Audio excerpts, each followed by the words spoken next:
ये जयराम महतो क्या है ये? इसको लूर नहीं है, अकल नहीं है। अब डायरेक्ट मेरे एरिया में आके हमारे बारे में बोल देता है उल्टा पुल्टा, किसी को नहीं छोड़ता है ये। अरे भाई एक दो घर छोड़ दिया करो। जयराम को मैं बोलूँगा, तुम जूनियर हो, राजनीतिक में अभी आए हो, बच्चे हो तुम। चला इरफान अंसारी को नहीं छोड़ा यहाँ, तो मेरे पर भी बोल देते हैं। आपके ऊपर कल बोले कि 10 लाख का साड़ी भाभी के लिए खरीदने गए थे, क्या कलकत्ता इरफान अंसारी जी कल बोले हैं बयान में? हाँ तो है, हम 10 लाख हम भाभी के लिए नहीं, गरीब के लिए खरीदने गए थे। बोल रहे थे कल। हाँ नहीं, हम उसकी पत्नी के लिए खरीदने गए थे साड़ी। अच्छा, बोल दीजिए। शादी नहीं किया हो? अब की है कि नहीं, नकली शादी के क्या की नहीं की, लेकिन हम खरीदने गए तो उसी के लिए बता दीजिएगा उसको। इस बार मोदी हटाओ।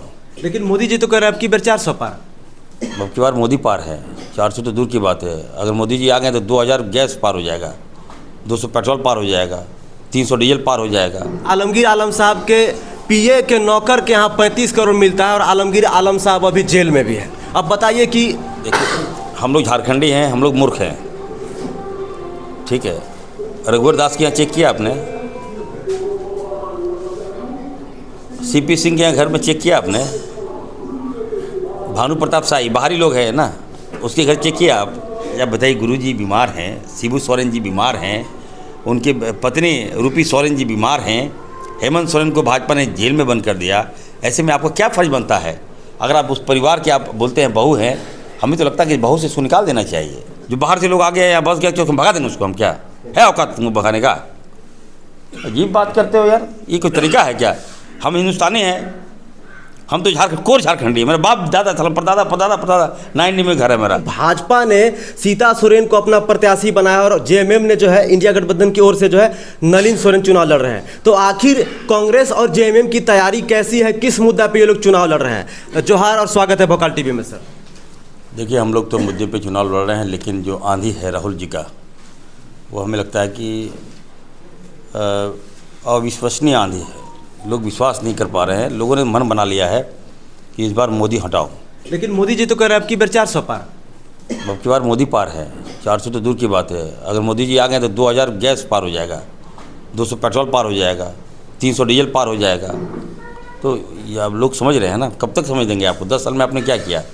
अब की बार बोलते 400 पार। क्या आपने कौन सा करिश्मा आपने दिखा दिया है?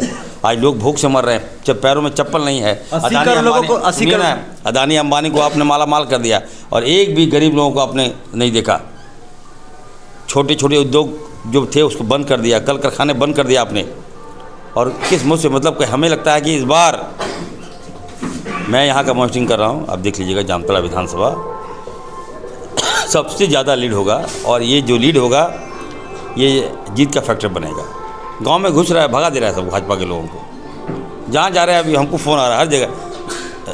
कुछ लोग भाजपा वाले चले भी आते हैं, गांव घुस जाते हैं तो बोलता है सर मना नहीं किया, लेकिन हम लोग आपके साथ हैं, हम लोग विधायक जी के काम के साथ हैं, आपने गारंटी लिया है, हम लोग आपके साथ हैं। भाजपा के लोग लगातार हमलावर हैं। इरफान अंसारी साहब कह रहे हैं कांग्रेस और जेएमएम के लोग भ्रष्टाचारी हैं। आलमगीर आलम साहब का एग्जाम्पल दे रहे हैं कि आलमगीर आलम साहब के पीए के नौकर के यहाँ 35 करोड़ मिलता है और आलमगीर आलम साहब अभी जेल में भी है। अब बताइए कि देखिए, हम लोग झारखंडी हैं, हम लोग मूर्ख हैं, ठीक है। रघुवर दास के यहाँ चेक किया आपने? सीपी सिंह के यहाँ घर में चेक किया आपने? भानु प्रताप शाही बाहरी लोग हैं ना, उसके घर चेक किया आप? मैं दावे के साथ कहना चाहता हूँ, अगर भानु के घर में अगर चेक हुआ तो अरबों रुपया मिलेगा। ये मजाक बना कर रख दिया, माहौल ख़राब कर रहा है ये लोग। बिल्कुल मैं कहना चाहता हूँ, देखिए करप्शन कांग्रेस पार्टी काफ़ी दूर है। राहुल गांधी पर कोई आंच लगा है क्या? क्या कमी है बताइए तो उसको। ये भाजपा के लोग कहता रही ज़्यादा, शहजादा बोलता है उसको, लेकिन सच्चाई आप देखिए क्या है। मेहनत ज़्यादा है, वो काम करता है, दिन रात गरीब का पसीना पोंछते हैं राहुल गांधी जी, कोई आंच तक नहीं लगा। बीजेपी के नेता जितने भी नेता हैं, मैं कहना चाहता हूँ करप्शन से लेस है ये लोग। और अभी एरिया चले जाइए ना, अब तो आए हैं भोकाल से ना आए हैं, अब भोकाल तो हम लोग दिखाएंगे। हम कल ही आए हैं विधायक जी एक जगह से, तो बोल रहे हैं सीता सोरेन ने झारखंड को अपमानित करने का काम किया, दिसम गुरु शिबू सोरेन के परिवार को धोखा देने का काम किया। गुरुजी के कारण राज अलग हुआ, फुरकान अंसारी के कारण राज अलग हुआ, तो लोग उस परिवार को सम्मानपूर्वक देखता है। अगर झारखंड नहीं होता तो इरफान अंसारी विधायक नहीं होता, झारखंड अगर अलग नहीं होता तो हेमंत सोरेन जी मुख्यमंत्री नहीं होते, ये आपकी जो सीता सोरेन जी कभी विधायक नहीं बनती।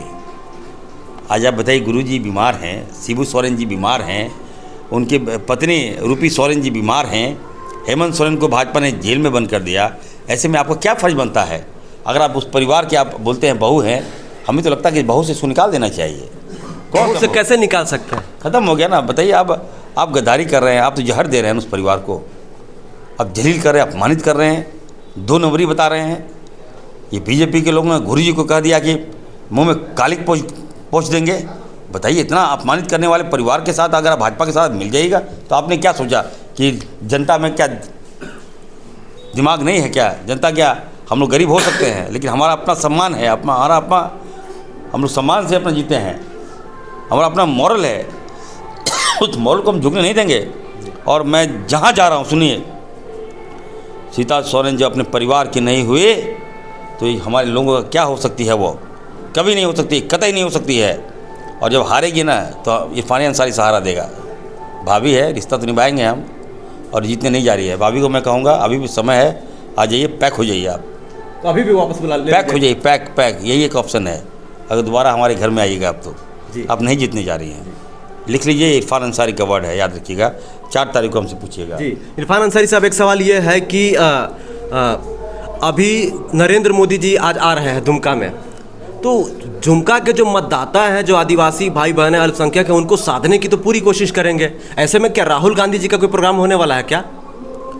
30 तारीख को राहुल जी आ रहे हैं। 30 तारीख को राहुल जी आ रहे हैं दुमका में आ रहे हैं, तो मुकाबला जबरदस्त होने वाला है। बिल्कुल। देखिए ना, लोगों ने नकार दिया मोदी जी को। अब मोदी जी इतनी हल्की हल्की बातें करने लगे। आप बताइए, वेज नॉन वेज की बात कर रहे हैं, देश के प्रधानमंत्री को शोभा देता है? हिंदू मुसलमान की आप बात कर रहे हैं। अब ये बता रहे, कांग्रेस की जो मैनिफेस्टो है उसमें बताया जा रहा है कि दलित को सम्मान मिलेगा, दलित को सम्मान दिए तो मेरा हक छीन लेगा, आदिवासी को हक मिलेगा। उस कांग्रेस के मैनिफेस्टो में अगर आदिवासी को सम्मान दिए तो इनका हक छीन लेगा, मुसलमानों को नौकरी मिलेगा, रोजगार मिलेगा तो आपका हक छीन लेगा। क्या प्रधानमंत्री को बताना चाहिए कि आप 10 साल में आप क्या किए? हम बनेंगे तब ये करेंगे, हम बने तो नहीं है। हमारा मैनिफेस्टो है, हमने गरीब को आगे लाने का काम किया, तो इसमें कौन सा पाप किया है? हम बनेंगे, इम्प्लीमेंट करेंगे, तब आप बोलिए गलत है कि सही है। अब हवा में बात कर रहे हैं। अब देखिए, राहुल जी ने कहा टका 1 लाख रुपया, 8,500 पर महीना। हाँ, सब महिलाओं को। खुद से महिला, लेकिन वो पैसा आएगा कहाँ से? इरफान अंसारी साहब, कहाँ से पैसा आएगा? अदानी से छीन लेंगे, अंबानी से छीन लेंगे, नेल चौकसी से छीन लेंगे, गर्दन पकड़ के लाएंगे राहुल गांधी जी। ऐसा तो नहीं है ना कि जैसे मोदी जी बोले थे 15 लाख रुपया 2 करोड़ रोजगार, ऐसे भी ऐसा नहीं ना कि आप लोग हवाई बतिया रहे हैं? देखिए, मेरी बात सुनिए, हम लोग, मैं बता रहा हूँ, नेल चौकसी एक है, नीरव मोदी है ना, बिल्कुल। तो जिस दिन राहुल जी प्रधानमंत्री बनेंगे, मैं वादा करता हूँ, मैं फ्लाइट से जाऊँगा, इंग्लैंड जाऊँगा। दलाल जो है, मोदी दलाल, क्या नाम है आपका? नीरव मोदी, मेहुल चौकसी और माल्या, विजय माल्या, मैं गर्दन में हाथ देकर मैं लाने का काम करूंगा और बोलूँगा कि पैसा दो, हम गरीब को बांटने का काम करेंगे। आज गरीब, बताइए, मेरा खाने को नहीं है बेचारा लोग। देखिए ना, अब अगर ये हाल रहा तो ये लोग तो लगता है कि भूख से मरेंगे, तड़पेंगे, और मोदी जी लोग हंसेंगे, इनके माला माल होंगे ये लोग, और जनता लोग भूख से मरेगा मेरा। इसको रोकना है, और ये रोक सकता है तो सिर्फ महागठबंधन, राहुल गांधी, और यहाँ पर जो है हेमंत सोरेन, कल्पना सोरेन, नलिन सोरेन और चंपाई सोरेन, फुरकान अंसारी। परिवारवाद का आरोप आप लोग पे लग रहा है। कल जयराम महतो सभा की JBKSS के सुप्रीमो है, वो आपके ऊपर भी आरोप लगाए, हेमंत सोरेन के ऊपर भी आरोप लगाए कि आखिर हेमंत सोरेन मुख्यमंत्री थे, फिर कल्पना सोरेन को ही मुख्यमंत्री बनाने का क्यों प्रयास किया जा रहा है? बरहेट से चुनाव लड़े थे हेमंत सोरेन जी और दुमका से, तो दुमका सीट छोड़ के बरहेट को क्यों चुने? ये तमाम आरोप आप लोग के ऊपर लगे। मेरी बात सुनिए, किसका नाम लिया आप अभी? जयराम महतो जी। जयराम महतो है ना। पहले तो उसका औलाद नहीं है जी, औलाद पैदा करे उसके बाद बात करे। हम सुन रहे थे कि बोल रहा था कि हम ही लड़ेंगे, ना मेरा वाइफ लड़ेगा ना बच्चा लड़ेगा। अरे तुम्हारा वाइफ बच्चा होगा तब तुम बोलोगे यार, अनाप शनाप बोलो यार। हम लोग राजनीति करते हैं, हमारा राजनीतिक का दायरा है ना, आप जो बोल दिए वही हो गया। आप बोल दिए मेरा कोयला आपका हो गया क्या? बोलिए ज़मीन आपको ज़मीन हो गया क्या? जो बाहर से लोग आ गए या बस गया क्यों भगा देंगे उसको? हम क्या है औकात तुमको भगाने का? अजीब बात करते हो यार, ये कोई तरीका है क्या? हम हिंदुस्तानी हैं, हम तो कोर झारखंडी है। मेरा बाप दादा परदादा 90 में घर है मेरा। नहीं, हम लोग मेरे को सुनिए, तो हम क्या बोलेंगे कि जो मेरे जामतला में बस उसको भगा देंगे? क्या लूट रहा, मेहनत कर रहा है ना जी यहाँ के, दिमाग 24 घंटा काम करता है तब ना वो कमाता खाता है। अब बोल देते हैं लोहा मेरा बालू मेरा, ये सही है मेरा है। हाँ, उसका उचित आप बोलिए कि हाँ उसका जो सरकार ने जो टैक्स नहीं दिया है, मोदी सरकार ने जो टैक्स नहीं दिया है, उसको लाने का काम करेंगे। अब बाहर का आदमी लूट रहा है, अरे लूट रहा है, दिमाग से लूट रहा है, हम भी लूटिए। उस लायक हमको बनाना है अपने लोगों को, ताकि उस लूट को हम कैसे रोकें। अब बेवजह उल्टा पुल्टा अनाप शनाप आप बात बोलते हैं, मेरे पर भी बोल देते हैं। आपके ऊपर कल बोले कि 10 लाख का साड़ी भाभी के लिए खरीदने गए थे, क्या कलकत्ता इरफान अंसारी जी कल है बोले हैं बयान में? हाँ तो है, हम 10 लाख हम भाभी के लिए नहीं, गरीब के लिए खरीदने गए थे। बोल रहे थे कल। हाँ नहीं, हम उसकी पत्नी के लिए खरीदने गए थे साड़ी। अच्छा, बोल दीजिए। शादी नहीं किया हो? अब की है कि नहीं, नकली शादी के क्या किए नहीं किए, लेकिन हम खरीदने के तो उसी के लिए बता दीजिएगा उसको। ये जयराम महतो क्या है ये? इसको लूर नहीं है, अकल नहीं है। अब डायरेक्ट मेरे एरिया में आके हमारे बारे में बोल देता है उल्टा पुल्टा, किसी को नहीं छोड़ता है ये। अरे भाई 1-2 घर छोड़ दिया करो। जयराम को मैं बोलूँगा, तुम जूनियर हो, राजनीतिक में अभी आए हो, बच्चे हो तुम। चला इरफान अंसारी को नहीं छोड़ा यहाँ, तो अब बात करते हैं। बाल पक गया मैंने नहीं देखते अभी, तो मेरा उम्र नहीं है बाल पकने का, लेकिन इतना दुश्मन लोग है जरा राजनीतिक में, वो लोग बाल पका दिया मेरा।